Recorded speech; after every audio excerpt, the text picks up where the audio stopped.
Hello, hello, and welcome to Four Wheel Tech for October 6th, 2024. It's Season 1, Episode 22.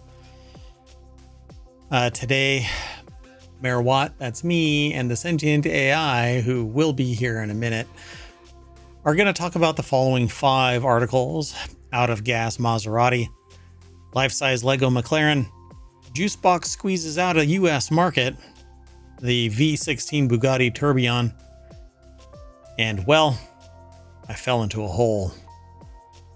That and, well, a little bit of snark and some, I don't know what else, random comments. Next, everything is powered by ohmtown.com, so join us here on Twitch and YouTube and the podcasts. There are, well, we do 7 different podcasts, including Non Sequitur News, which is a daily show, and this is a weekly show. Be sure to follow us. And Patreon is available. It's free, and there's a layer where you can support us. All right, see you on the other side.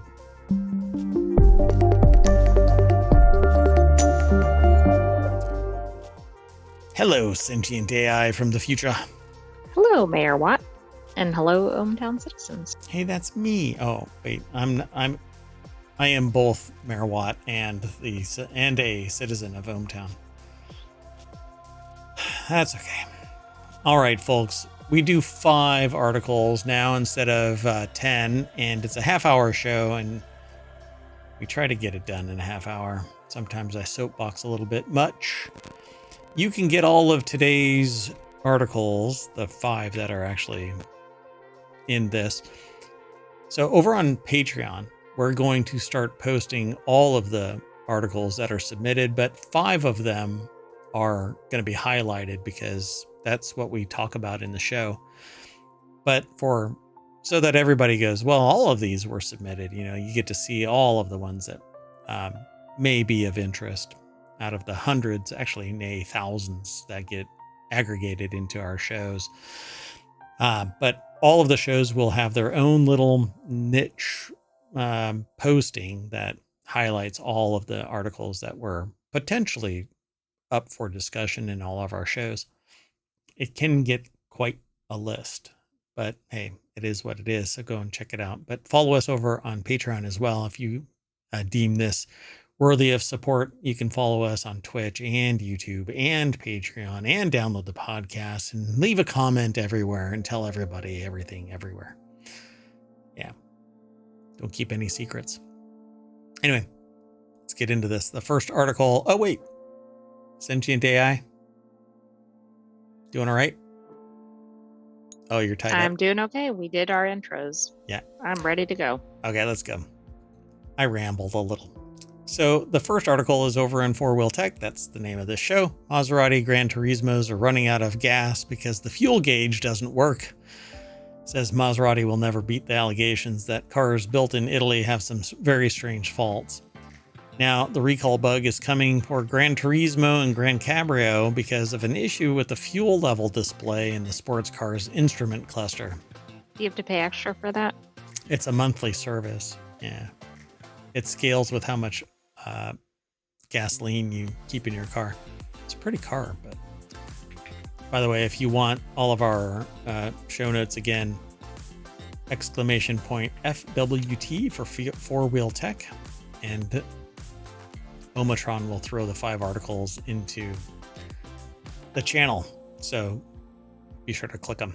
So 524 Gran Turismo coupes, or in American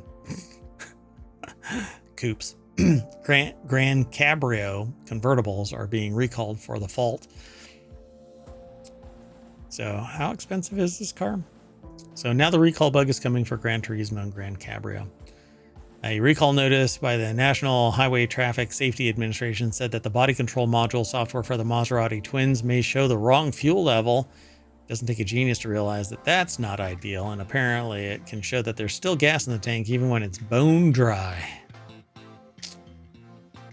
Yikes. Trying to look at this thing. So yeah, NHTSA. I was as well. I couldn't find the price for it. Yeah, it's probably around like 80,000, maybe. I don't know. I don't remember. So 454 Gran Turismos and 70 Gran Cabrios because it's the coupe. So The Gran Turismo is 185,000, but that's like the basic one, I guess. I left off a one. I don't know. Not every Maserati is wildly expensive. For about a year, starting in August 2023, Maserati Engineering and Manufacturing was looking into the issue to figure out what was causing it. And in July of 2024, it was certain the problem stemmed from BCM software. As of September, Maserati is aware of 4 customer assistance records, 4 warranty claims, and 2 field reports that were potentially related to the issue. Luckily, there hasn't been any injuries or accidents related to the fault, because really, you're running out of gas. Hopefully, the worst of it is just you having to pull over.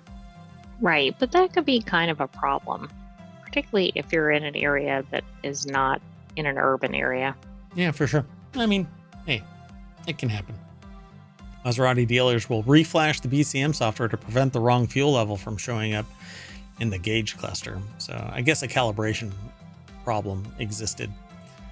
If it's empty, the meter should read empty. But I wonder if it's half full, does it read 3/4 full? Oh, yeah, I don't know. See, now, those kind of issues can be significant. now it's going to swoop the other way, It's going to say that it's empty, but it actually has a 1/4 tank in it. All right.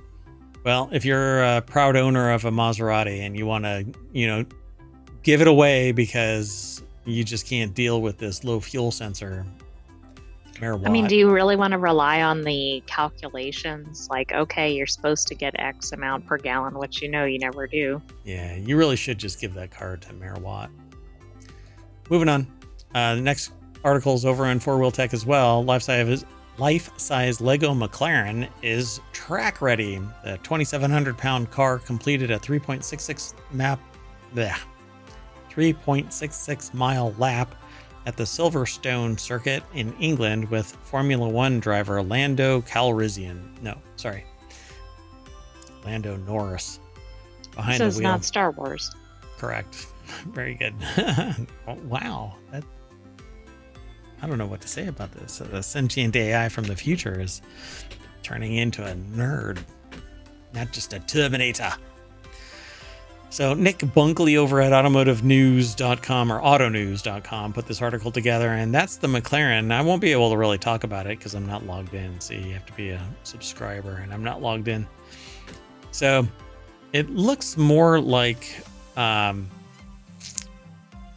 what is it? It's not Lego. It's, maybe that is Lego. Is that actually Lego? Oh, it looks like maybe a Lego Technic.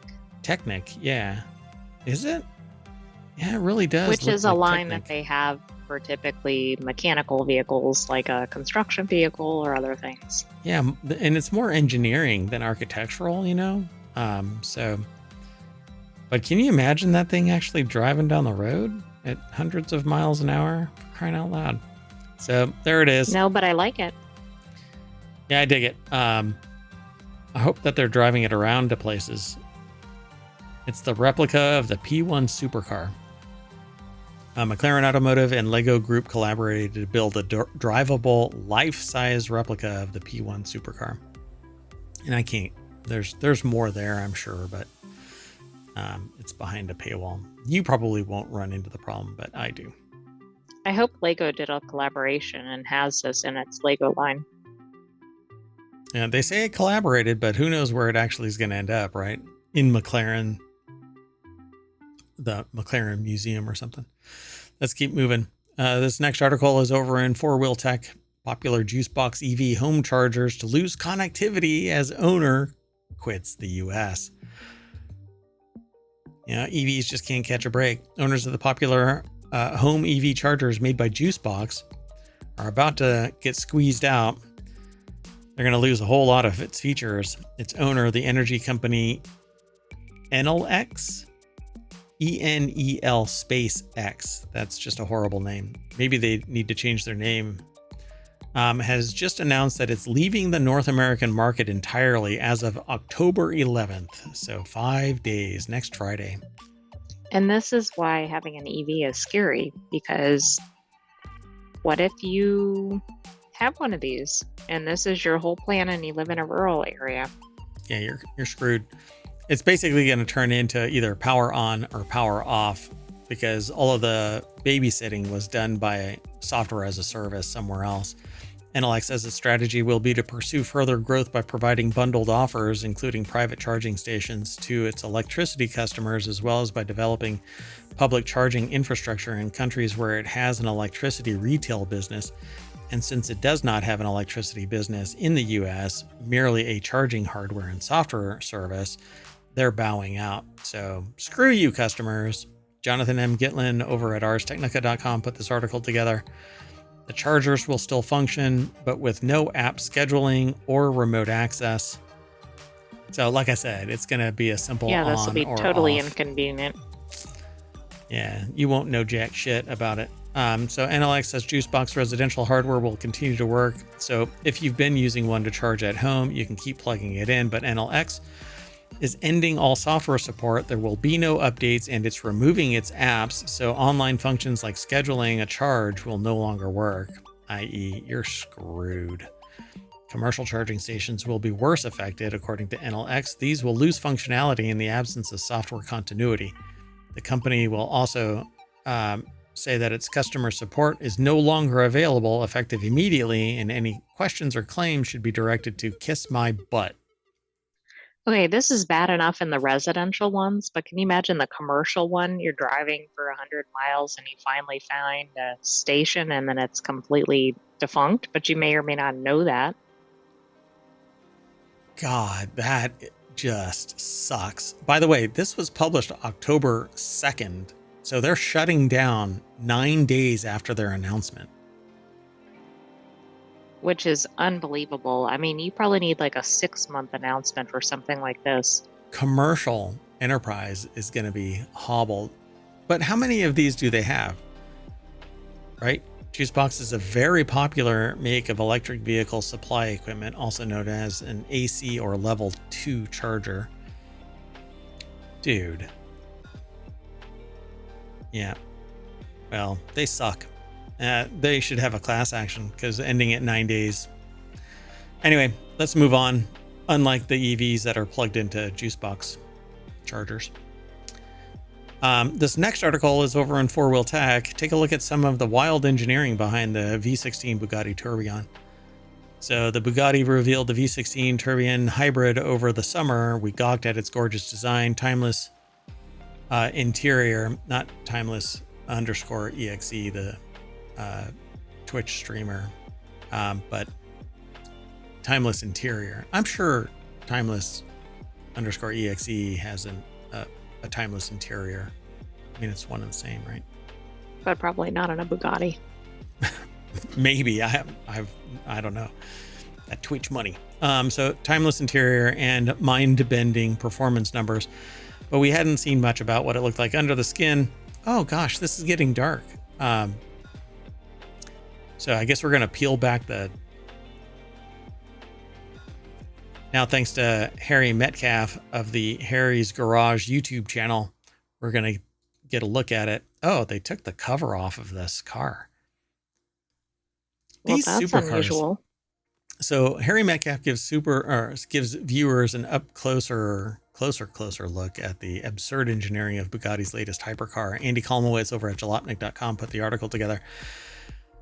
These supercars just scream uncomfortable as hell. Well, right. I think you're paying extra for the discomfort based on how a lot of these are designed. It's insane. Can you even move inside most of these cars? You have to get out just to change your mind, to figure out where you're going. There isn't enough cognitive focus in something like this. It's just insane.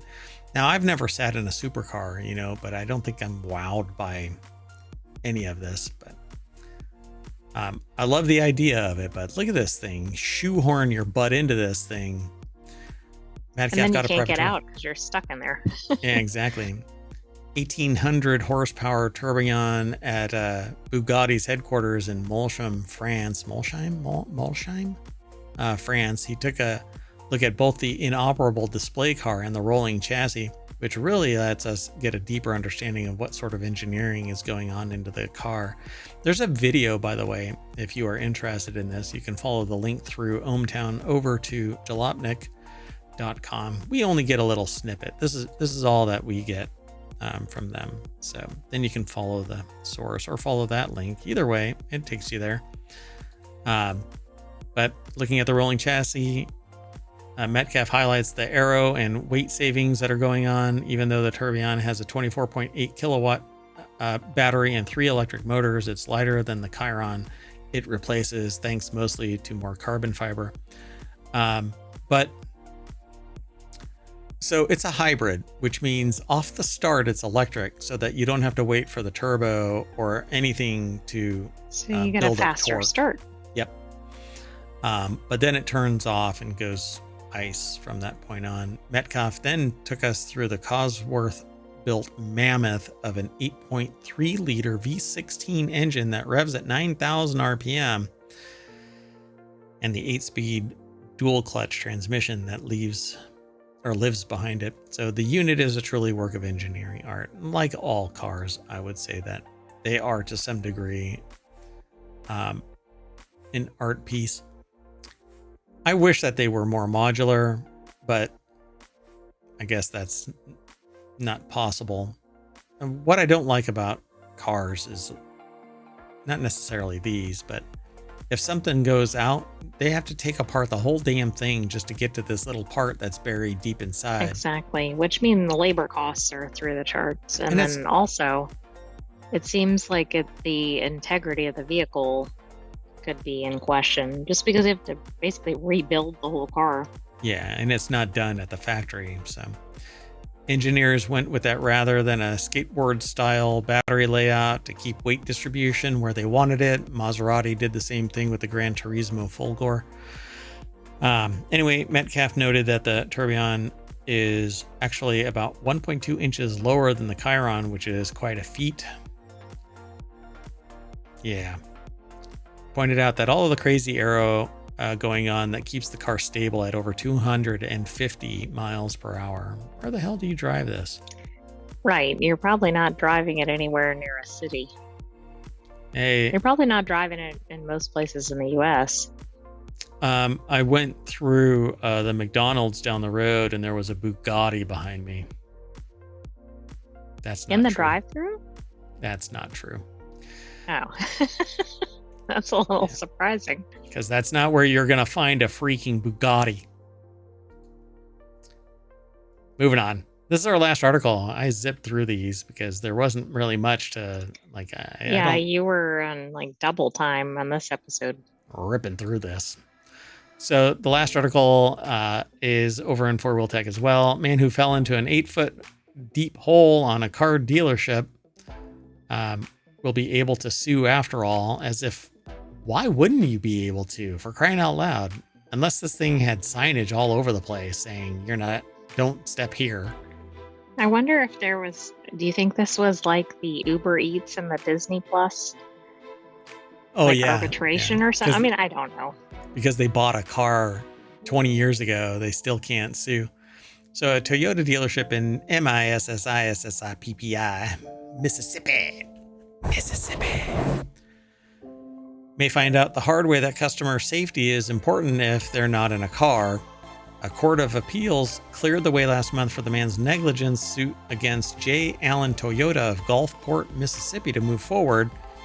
The suit stems from an incident that happened on the lot. The man fell into a hole on the dealer's property as he was walking his dog while his car was being serviced. Lawrence Hodge over at jalopnik.com put this article together. But was the dog okay? Oh yeah, that is very important here. Let's find out. So on the day of the March 2019 accident, Michael Fox. Oh my God. Do you think it's the same Michael J. Fox? There's a J in the same line, right? So that must be it. No. So Michael Fox's wife drove him to J. Allen Toyota in Gulfport for work on his 2016 4Runner. His lawyer, Andrew McCullough of Ridgeland, said the store performed multiple repairs over the course of a few days, originally to replace a couple of tires and then due to an airbag recall. So, yeah, I guess they had one of the bad airbags. There was a grass area on the property, and Fox wanted to walk his dog while his 4Runner was being serviced, and while walking, the dog fell into an 8-foot deep hole. Injuries were incredibly severe. Oh no. Oh no. Yeah, we don't need the specifics there. Yeah. But he did have to have a lot of care to get healed. He had to oh no. Getting kicked there is painful, but getting kicked there with your own leg is just immensely worse. Anyway, they had to go through several surgeries to fix the damage that was done. Fox, in his defense, argued that the store never said that the customers couldn't walk on the grass area where he fell, even pointing to the dealer's own testimony that pets are welcome at the dealership. And I hate to break it to you. Okay, hold on. So the dealership denied liability, arguing that Fox was a trespasser when he ventured without permission to a remote part of the property about 100 feet beyond the store's swivel gate, which is kept open during the day. J. Allen Toyota said it didn't conduct any business or display vehicles in the area where the accident occurred. It's your property. It's still their property, exactly. And you can't just leave a hole that's not visible, that's certain to end in injury or worse. It's an open pit on a grassy knoll, for crying out loud. At best, this is an attractive nuisance for somebody to get hurt in, let alone criminal negligence, because it's there and a child could have run across that. Oh, yeah. Holy I love hell. that he was a trespasser while he was waiting for his car. Right. Yeah, that's a good way to endear yourself. Shit move. Yeah. This is going to go. Guess what? I wouldn't have been a trespasser if you got my car done more quickly. The judge is going to sit there and go, if I wasn't a judge, I would beat you with a tire iron. So the judge initially ruled in favor of the dealership and dismissed Fox's suit, but Fox appealed, and on September 17th, an appeals court ruled that the suit must go to trial to determine if the dealership should have reasonably known about dangerous conditions. Yes, it's their freaking property. Especially considering that there was no sign or rule that customers couldn't be in the area where Fox fell. Looks as if Fox may get more than just a recall fix and new tires for his 4Runner. Yeah, but I think he'd probably prefer just the going recall about tires his day. and not having gone through this. Yeah, I mean, getting your ass kicked by your own leg is pretty brutal. Wow. Yeah, well, we're going to put this one in park, and that's going to allow us to coast all the way back down the hill to the front page of 4-Wheel Tech, where you too can enjoy all of the news that's fit to print. That's a very tropey kind of, maybe borderline. I think it's somebody's slogan too. Really? All the news that's fit to print? I think so. Hey, this isn't non sequitur news, but did you know that there was actually kind of a little cabal that led to the Red Lobster bankruptcy? I did not. So they lost more than $11 million in 3 months by doing this big push for all you can eat lobster, or not lobster, or shrimp. But it was really this, it was basically a pump and dump to get rid of shrimp. And it says the scheme, cooked up by ex-CEO Paul Kenny and then majority shareholder Thai Union, sparked an uptick in customers at Red Lobster's 640 plus locations. But it all led to, it was all caused though by, it says, but a private equity firm's tactics had a hand in Red Lobster's demise too. In 2014, Darden Restaurants, which owns Red Lobster, Olive Garden, and several other chains, sold off Red Lobster to Golden Gate Capital for $2.1 billion. And Golden Gate funded the acquisition by selling Red Lobster's real estate as part of the sale-leaseback deal. This forced the chain to pay exorbitant rent on what Tibus called a bloated and underperforming restaurant footprint. And that led to more and more debt and stuff like that. So it was saddled with more than $1 billion in debt right from the beginning. Wow. That sounds like the Toys R Us all over again. Yep. And again, it's private equity firms, it's all mergers and acquisitions. And then when it gets consolidated to the point and declines to a certain point, then private equity firms acquire it and everything goes dark. And then you end up with this and people suffer. So anyway, thought it was interesting enough to include at the end of, a four-wheel tech show. Exactly. Non sequitur. Anyway, remember that when you go to Non Sequitur News. So Non Sequitur News is our daily show that we do usually on the weekends around 4 p.m., sometimes earlier. And on the weekdays, we do it around 7. Be sure to follow us. Anyway, that's it for today. I am Mayor Watt, and the sentient AI is going to sing us out with a jolly sea shanty. I don't know any sea shanties, so good night, hometown citizens, and be back next week for another episode of Four Wheel Tech on the high seas. Nailed it.